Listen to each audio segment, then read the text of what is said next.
Everybody, welcome back to my channel. This is your host and दोस्त सुभाष। आज है एक नया दिन और एक नई शुरुआत। अभी मैं हूँ दिल्ली के Indira Gandhi international airport terminal 3 में और मैं जा रहा हूँ फुकेट, थाईलैंड।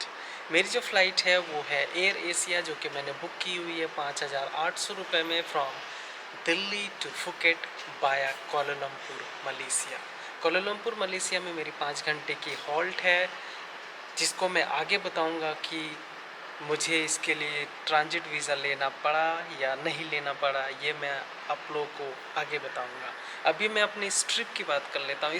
अगर मैं अपनी इस ट्रिप की बात करूँ तो इस ट्रिप में मैं 4 कंट्री विज़िट करने वाला हूँ। पहला थाईलैंड, दूसरा कैम्बोडिया, तीसरा वियतनाम, चौथा हांगकांग, और फिर मैं हांगकांग से आऊँगा थाईलैंड और फिर थाईलैंड से आऊँगा इंडिया।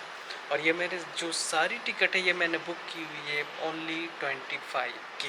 ओनली मैंने 25,000 में ये सारी टिकट मैंने बुक की हुई है। और ये जो टिकट है ये है only with 7 kg cabin baggage. Check in luggage कुछ भी नहीं है। और मेरे according as a solo traveller 7 kg luggage बहुत ही ज़्यादा इनफ होता है। अगर आप सोलो ट्रैवल करते हैं तो 7 kg luggage would be enough. तो ये मैंने सारे टिकट जो मैंने बुक की हुई है वो बुक हुई है 25,000 में। जितने भी मैंने फ़्लाइट लिए inside the country, outside the country, जितने भी मैंने फ़्लाइट लिए है, ये मैंने फ़्लाइट का जो मेरा कॉस्ट पड़ा है वो पड़ा है 25,000 में।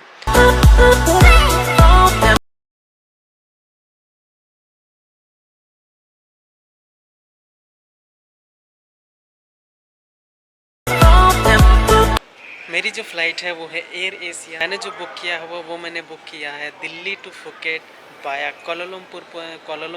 और कोलालमपुर में मेरी 5 घंटे की हॉल्ट है।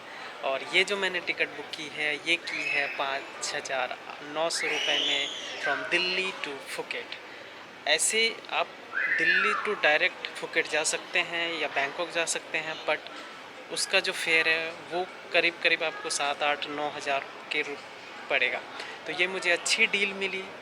मैंने सर्च कर रहा था तो मुझे अच्छी डील मिली, तो मैंने बुक कर दी direct from Delhi to Phuket for the amount of 5,900 rupees में। और यहीं पे ही दिल्ली एयरपोर्ट पे ही मुझे दोनों बोर्डिंग पास मिल गई, क्योंकि जो मेरा PNR है वो है सिंगल PNR।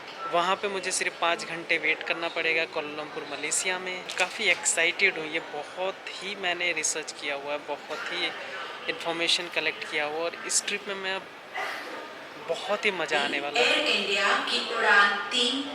इनको बोलने तो हो सकता है कि ये मुझे भी बुला रहे हो कि आपको जाना होगा। नाउ ये है दिल्ली एयरपोर्ट, जैसा कि आप मेरे पीछे देख रहे हैं। और मैं इस ट्रिप में आप लोगों को सब कुछ बताऊंगा। वीज़ा ऑन अराइवल, जैसे जैसे जर्नी बढ़ेगी क्या क्या खर्चे कहाँ पे कितने होंगे, आपको कैसे सस्ते से सस्ते वे में, चीपेस्ट वे में आप ट्रैवल कर सकते हैं, वो चीज़ें मैं आप लोगों के साथ सब कुछ शेयर करूँगा। तो अगर आपने मेरे चैनल को सब्सक्राइब नहीं किया है तो सब्सक्राइब कर लें, ताकि बहुत ही इन्फॉर्मेटिव वीडियोज़ आने वाली हैं। आप लोगों को बहुत ही फ़ायदा होगा अगर आप लोग कभी भी इंटरनेशनल ट्रैवल करते हैं तो।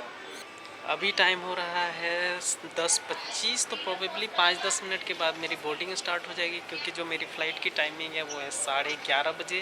और जो कोलालमपुर पहुंचेगी वो पहुंचेगी सुबह 7:30 बजे। और कोलालमपुर में मेरी 5 घंटे की हॉल्ट है, और वहाँ मुझे 5 घंटे ट्रांसफ़र में रुकना पड़ेगा। जैसा जैसा होता है मैं आप लोगों के साथ शेयर करता हूँ कि वहाँ आप लोगों को क्या करना चाहिए, क्या नहीं करना चाहिए, आप 5 घंटे कैसे बिताओगे। जो जो मुझे दिखेगा आप लोगों के साथ शेयर करना चाहिए, मैं सारी चीज़ें आप लोगों के साथ वहाँ पे शेयर करूँगा, ताकि आप लोगों के पास कभी भी इन फ्यूचर कभी भी ट्रैवल करते हो तो आपको कुछ हेल्प मिल पाए और आपको बहुत ही आसानी हो। You and me hanging from the willow tree quietly Going to board the flight. drifting in the open breeze. Suddenly the wind blows you away from me. Now I see we were never meant to be. If only we could travel back in time. Whoa.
Everybody, मैं हूं अभी Malaysia में और यहाँ पे मेरी 5 घंटे की हॉल्ट है।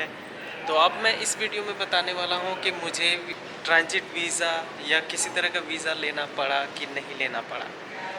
तो मुझे कोई भी वीज़ा लेना नहीं पड़ा क्योंकि जो एयरलाइन और जो मेरा पीएनआर था वो सेम था। मेरी जो फ़्लाइट थी वो थी एयर एशिया। कोई भी मुझे ना ट्रांजिट वीज़ा लेना पड़ा, ना ही मुझे कोई और वीज़ा लेना पड़ा। तो अगर आप कभी भी कहीं पे भी ट्रैवल करते हो और उसके बीच में अगर आपका कहीं पे ट्रांजिट है बट आपका जो पीएनआर है वो सेम है, तो आपको ट्रांजिट वीज़ा या और किसी तरह के वीज़ा आपको लेने की ज़रूरत नहीं पड़ेगी। बट अगर आपका पीएनआर अलग है, अगर आपका जो फ़्लाइट है वो 2 डिफरेंट फ़्लाइट है, तो डेफिनेटली आपको ट्रांजिट वीज़ा लेनी पड़ेगी या एज़ पर रिक्वायरमेंट आपको वीज़ा लेनी पड़ेगी। तो ये था अपडेट। यहाँ पे मेरी 5 घंटे की हॉल्ट है। 5 घंटे मैं वेट करूँगा यहाँ पे, और जो मेरी यहाँ से फ़्लाइट है वो है सुबह दोपहर को 12:30 बजे, जो थाईलैंड टाइम में थाईलैंड फुकेट एयरपोर्ट इंटरनेशनल पहुँचेगी 1 बजे थाईलैंड टाइम में।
वीज़ा ऑन अराइवल ले लिया है।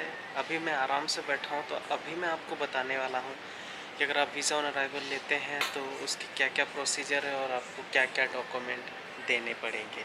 पहला, जब आप किसी भी एयरलाइन से आप थाईलैंड के किसी भी एयरपोर्ट पे पहुंचोगे तो एयरलाइन आपको एक स्लिप देगी जो कि होगी अराइवल एंड डिपार्चर कार्ड, जो आप अपने स्क्रीन पे देख रहे हो। तो ये अराइवल एंड डिपार्चर कार्ड आपके इन्फॉर्मेशन के अकॉर्डिंग आपको भरनी पड़ेगी। आपका नाम, डेट ऑफ बर्थ, कहाँ पे रुकोगे और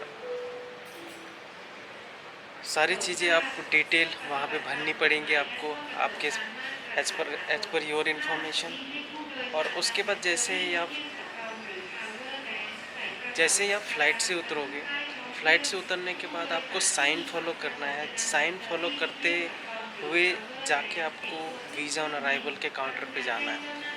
तो जैसे ही आप वीज़ा ऑन अराइवल के काउंटर पे पहुंच जाओगे तो वहाँ पे वीज़ा ऑन अराइवल का फॉर्म रखा होगा। तो आप उस फॉर्म को आपको एक फॉर्म पिक करना है। फॉर्म पिक करके आपको फॉर्म को सारी डिटेल आपको भरनी है। आपका नाम, डेट ऑफ बर्थ, कहाँ से आ रहे हो, कहाँ पे रुकोगे, और ये सारी डिटेल भरने के बाद आपको वो एक फ़ोटोग्राफ लगेंगी। अगर आप फ़ोटोग्राफ लेके नहीं आते हैं तो एयरपोर्ट पे ये आपको थोड़ा सा महंगा पड़ेगा। एयरपोर्ट में अगर आप 4 फ़ोटो खिंचवाते हैं जिसका कॉस्ट आपको पड़ेगा 350 बात, मीन्स 700-750 रुपये इंडियन करेंसी में हो जाएगा। तो मैं रिकमेंड करूँगा मिनिमम कम से कम आप अपने साथ फ़ोटो लेके ज़रूर आएँ। ये हो गया, पहला हो गया अराइवल एंड डिपार्चर कार्ड, दूसरा हो गया वीज़ा फॉर्म, तीसरा हो गया आपका पासपोर्ट, चौथा हो गया होटल बुकिंग का कंफर्मेशन। आप जितने दिन थाईलैंड पे रहोगे, अगर आपके पास 1, 2, 3, 4 होटल है तो उसकी कंफर्मेशन आपको अटैच करनी पड़ेगी और रिटर्न फ़्लाइट टिकट आपको देनी पड़ेगी। जैसे ही ये सारे डॉक्यूमेंट आपने रेडी कर लिए, उसके बाद आपको जाना पड़ेगा पहला काउंटर पे। पहला काउंटर 2 होते हैं, एक तो होता है नॉर्मल काउंटर, दूसरा होता है प्रायोरिटी काउंटर।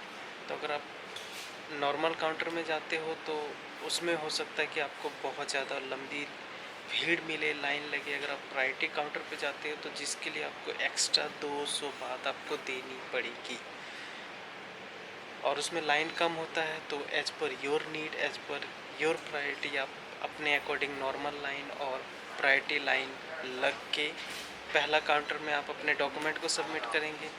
वहाँ से आपको टोकन देंगे आपको। उसके बाद सेकेंड लाइन पे जाना है। सेकेंड लाइन पे आपको टोकन दिखाना है। उसके बाद वो आपके पासपोर्ट और अराइवल डिपार्चर कार्ड में आपको स्टंप लगा के दे देंगे। उसके बाद आपको जाना होगा इमिग्रेशन के लिए, और इमिग्रेशन बहुत ही आसान है। इमिग्रेशन में हो सकता है कुछ भी ना पूछे और हो सकता है नॉर्मल सवाल कुछ पूछे, जैसे कितने दिन रुकोगे, क्या क्या कारण, क्यों आए हो घूमने के लिए, अकेले आए हो, इस तरह के 1-2 क्वेश्चन पूछ सकते हैं या तो कुछ भी नहीं पूछेंगे।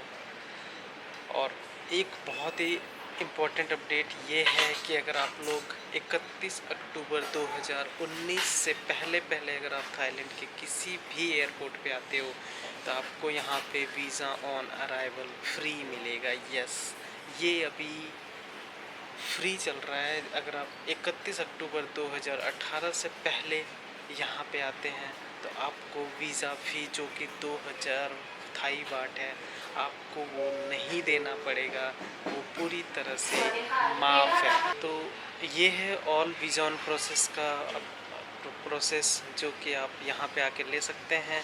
31 अक्टूबर 2019 तक ये फ्री है, तो आए और फ्री का मज़ा लें। और वन मोर अपडेट, अगर आप लोग बाय लैंड आते हैं तो ये जो वीज़ा ऑन अराइवल का फ्री है वो नहीं है, जिसके लिए आपको 1500 बाट आपको देने पड़ेंगे अगर आप बाय लैंड के थ्रू से आते हैं। तो ये था पूरा वीज़ा ऑन प्रोसेस का अपडेट।